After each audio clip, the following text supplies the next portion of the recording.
Hello friends, అందరికీ నమస్తే. Good morning. అందరు ఎట్లున్నారు? బాగున్నారా? నేను బాగున్నా. మనమందరం హెల్దీగా హ్యాపీగా ఆరోగ్యంగా ఉండాలని మనస్ఫూర్తిగా కోరుకుంటున్నాను.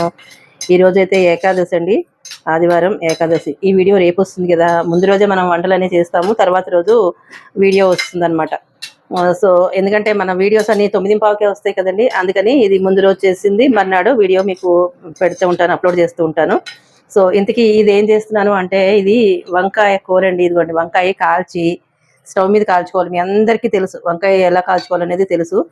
వంకాయకి శుభ్రంగా ఆయిల్ రాసేసి, ఒక పెద్ద వంకాయ అనమాట, ఒక 4-5 చోట్ల చిల్లీలు పెట్టేసుకోండి. పెట్టుకుని ఏం లేదు, ఫోర్క్తో ఇట్లా గుచ్చుకుంటే సరిపోతుంది. సరిపేసి అది బాగా చక్కగా కుక్ అయ్యేలాగా కాల్చేసుకోండి. కాల్చుకున్న తర్వాత ఒకసారి నీళ్ళల్లో కడిగేసినా సరే, దీంట్లో పెట్టి మూత పెట్టేసినా సరే, కాసేపు 5 నిమిషాలు వదిలేస్తే ఇలా పొట్టంతా తీసుకోవడానికి వచ్చేస్తుంది అనమాట. పైన తొక్కంతా తీసేసుకోవచ్చు. ముచ్చిగా కట్ చేసుకుని లోపల పురుగులు అవి చెక్ చేసేసుకుని పక్కన పెట్టుకోండి. ఈరోజు ఏకాదశి కదా, మరి ఏకాదశి రోజు వంటలు అనమాట. అంటే ఏకాదశి రోజు ఖచ్చితంగా ఉపవాసం ఉంటారండి. చాలా మటుకు అందరూ ఉపవాసాలు ఉంటారు. ఉపవాసాలు లేని వాళ్ళ కోసం చెప్తున్నాను అనమాట. ఉపవాసం ఉండలేము అనుకునే వాళ్ళకి చెప్తున్నాను. మళ్ళీ చెప్తున్నాను, మీరు బాగా గుర్తుంచుకోండి. కామెంట్లలో ఏదేదో కామెంట్లు అయితే పెట్టవాకండి. ఏకాదశి రోజు ఉండగలిగిన వాళ్ళు ఖచ్చితంగా ఉపవాసం ఉండాలి. అలా లేని పక్షంలో, ఉండలేని పక్షంలో పెద్దవాళ్ళు, ట్యాబ్లెట్లు వేసుకునే వాళ్ళు, అలాగే డయాబెటిక్ వాళ్ళు, వీళ్ళకి కొన్ని ఎగ్జామ్షన్స్ ఉన్నాయి కదండి. అందుకని సో వాళ్ళు ఖచ్చితంగా ట్యాబ్లెట్లు వేసుకోవాలి. కాబట్టి అలాంటి వాళ్ళ కోసం మాత్రమే ఇది నేను చూపిస్తున్నాను. సో నేను కూడా ఉండలేనండి, ఉపవాసం ఉండలేను. నాకు బాగా ఈ మధ్యన నీరసం వస్తుంది ఎక్కువగాను. సో అందుకని వాళ్ళ కోసం చూపిస్తున్నాను అనమాట. సో ఇదిగోండి, ఇది వంకాయ కాల్ చేసుకుని పక్కన పెట్టుకున్నాం కదా. ఈ పక్కన పెట్టుకున్న తర్వాత ఈ వంకాయని ఏం చేస్తామంటే, దీంట్లో మనం ఏకాదశి రోజు పప్పు తినకూడదు, అలాగే బియ్యం కూడా తినకూడదండి. రైస్ తినకూడదు, పప్పు తినకూడదు. సో ఆ రెండు అవాయిడ్ చేసి ఉపవాసం ఉండలేము అనుకునే వాళ్ళు గోధుమ అన్నం వండుకోవచ్చు.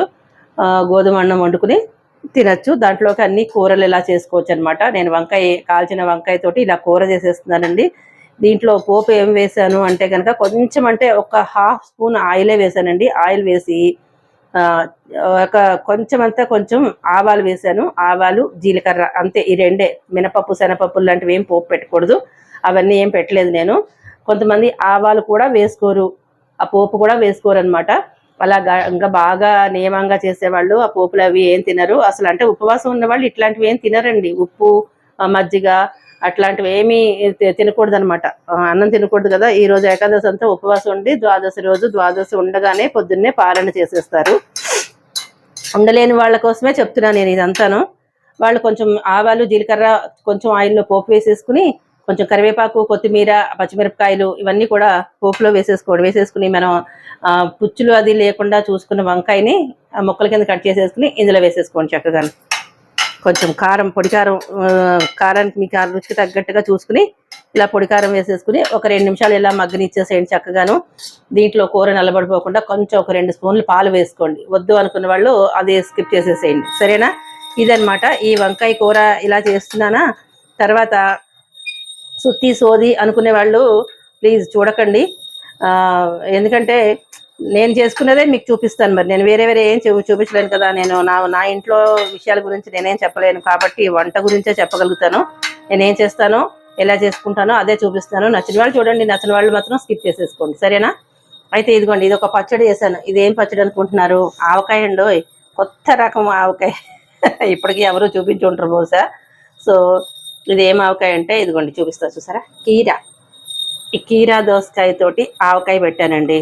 అది కూడా ఎట్లా చేశాను అంటే చెప్పేస్తానండి. పోనీ ఎందుకు, ఈజీగా చేసుకునే వాళ్ళు చేసుకోండి. దీంట్లో నిమ్మకాయ, చింతపండు లాంటివి ఏమీ లేకుండా కీరానేమో తురిమేసుకున్నాను. కొంచెం ఆవపిండి, కొంచెం కారం, కొంచెం ఉప్పు, కొంచెం ఇంగువ, కొంచెం పసుపు వేసేసుకుని ఆ తురిమిన దాంట్లో ఇది కలిపేసుకున్నాను. తురిమినది నీరు వచ్చేస్తుంది కదండి, శుభ్రంగా బాగా నీరు వచ్చేస్తుంది అనమాట. ఆ నీరుని పిండేసుకుని ఈ గ్లాసులో వేసుకున్నాను. పూజ అయిపోయిన తర్వాత ఈ గ్లాసులో నీళ్ళు నేను తాగేస్తాను అనమాట. వేస్ట్ చేయకుండా తాగేసేయచ్చు. నీళ్లు మంచిదే. ఉప్పు వేయకుండా నేను గట్టిగా వచ్చిన నీళ్ళని పిడి చేసుకున్నాను. సో అలా చేసిన ఆవకాయ అనమాట ఇది. చూసారు కదా ఎంత బాగుంటుందోనండి, చాలా టేస్టీగా ఉంటుంది. మీకు ఒకసారి నేను కలిపి చూపిస్తాను. ఇది ఇదిగోండి, ఆ నీరు పిండకపోతే ఇంకా పల్చగా అయిపోతుంది అనమాట. నీరు పిండేసాను కాబట్టి ఈ మాత్రంగా ఉంది, మనం కలుపుకోవడానికి బాగుంటుంది. దీంట్లో నిమ్మకాయ, నిమ్మప్పు, చింతపండు లాంటివి ఏమీ వేయలేదండి. ఇలా సింపుల్గా చేశాను. దీంట్లో పోపు కూడా వేయాల్సిన అవసరం లేదు. ఏకాదశి రోజు తినేవాళ్ళు శుభ్రంగా హ్యాపీగా తినేసేయచ్చింది. ఇంకొకటి చేశాను, ఇది ఆపేసుకుందామండి. అయిపోయింది. నేనైతే గోధుమను వండుకోవాలి. ఇంకా కూర అయితే రెడీ అయిపోయింది. దీంట్లో మీరు ఇలా తీసుకున్న తర్వాత దీన్ని పెరుగు పచ్చడి కింద కలిపేసుకోవచ్చండి. చల్లగా అయిపోయిన తర్వాత కొంచెం పెరుగు కలిపేసుకున్నారే అనుకోండి, పెరుగు పచ్చడి అయిపోతుంది అనమాట. కూర కావాలనుకున్న వాళ్ళు ఇలా తినచ్చు, పెరుగు పచ్చడి కావాలనుకున్న వాళ్ళు పెరుగు పచ్చడి వేసుకోవచ్చు. వేపుళ్ళు, వంకాయ కూరలు అవన్నీ, కొత్తిమీర కారం కూర అందరూ చేస్తూనే ఉంటారు. ఎప్పుడూ మనకు రెగ్యులర్గా అవుతూనే ఉంటాయి. వంకాయ అంటే పిచ్చి కాబట్టి చేస్తూనే ఉంటాము. సో ఈసారి ఇలాగా కొంచెం డిఫరెంట్గా చేశాను అనమాట. మీకు నచ్చుతుందని అనుకుంటున్నాను. నచ్చితే మరి లైక్ చేయండి. అయితే ఇదిగోండి, ఇదొకటి బీన్స్ కర్రీ అనమాట. బీన్స్ ఉండిపోయింది. యాక్చువల్గా చెప్పాలంటే బీన్స్లో కూడా పప్పు ఉంటుందని చెప్పి మా అమ్మమ్మ బీన్స్ కూడా తినదనమాట. సో ఉపవాసం లేం కాబట్టి ఇక బీన్స్లో ఇదేమో లేత బీన్స్గానే ఉంది. ఎంతైనా బీన్స్లో పప్పు అనేది ఉంటుందండి ఖచ్చితంగాను. సో ఇదైతే ఈ కూర అయితే చేశాను. బీన్స్ కొబ్బరి కూర అనమాట ఇది. సో నాకైతే నా వరకు పర్వాలేదు అనిపించింది. నాకు బీన్స్, చిక్కుడుకాయ మరీ గింజ ఉన్నది అయితే వాడడం కానండి. సో ఇదనమాట, ఇలా బీన్స్ కొబ్బరిలో వేసేసాను. కొబ్బరి, అల్లం, పచ్చిమిరపకాయ మిక్సీలో వేసేసి ఇలా చేసేసాను. మీరు అందరూ అంటారు బీన్స్ కూడా తినకూడదు, పప్పు ఉంటుందని. నేనే చెప్పేస్తున్నాను కదా ఫ్రెండ్స్, ముందు నేనే చెప్తున్నాను. ఇలా ఏది వద్దనుకుంటారో అది మీరు అవాయిడ్ చేసేసుకోండి, తినడం మానేసేయండి. విధానం అయితే చెప్తున్నాను నేను. పప్పు ఏది తినకూడదు, తర్వాత బియ్యం తినకూడదు, గోధుమ తినచ్చు, తర్వాత సగ్గు బియ్యం లాంటివి అట్లా చేసుకుని తినచ్చు. అట్లా పాటించే వాళ్ళు అట్లాగే చేసుకుంటారనమాట.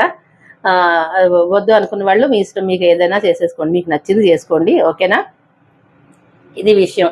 అయితే ఇది కూడా చెప్తున్నాను నేను, ఇది మాత్రం తినరు కానీ నేనైతే చేసి పెట్టుకున్నాను ఇక్కడ.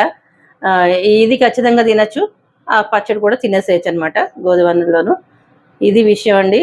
ఈ చిన్న విషయాన్ని మీతో షేర్ చేసుకోవాలని అనిపించింది. సో అందుకని ఇలా చిన్న వీడియో అయితే చేసి చూపిస్తున్నాను. ఈ వీడియో అయితే రేపు వస్తుంది, రేపైతే చూడండి. సర్వేజన సుఖినో భవంతు, లోకా సమస్త సుఖినో భవంతు. చెప్పాను కదా, నేనైతే ఉపవాసం ఉండట్లేదు. ఈ మధ్యన కొన్ని టాబ్లెట్లు వేసుకోవాల్సి వస్తుంది. సో బాగా నీరసం వస్తుంది. అందుకని ఈ విధంగా నేను ప్రిపేర్ చేసుకున్నాను అనమాట. ఉన్న దాంట్లోనే మనం ఎలా చేసుకోవాలి అని ఆలోచించి చేసుకోవచ్చు. ఇది విషయం అనమాట. సరేనండి, ఉంటాను మరి. Bye bye.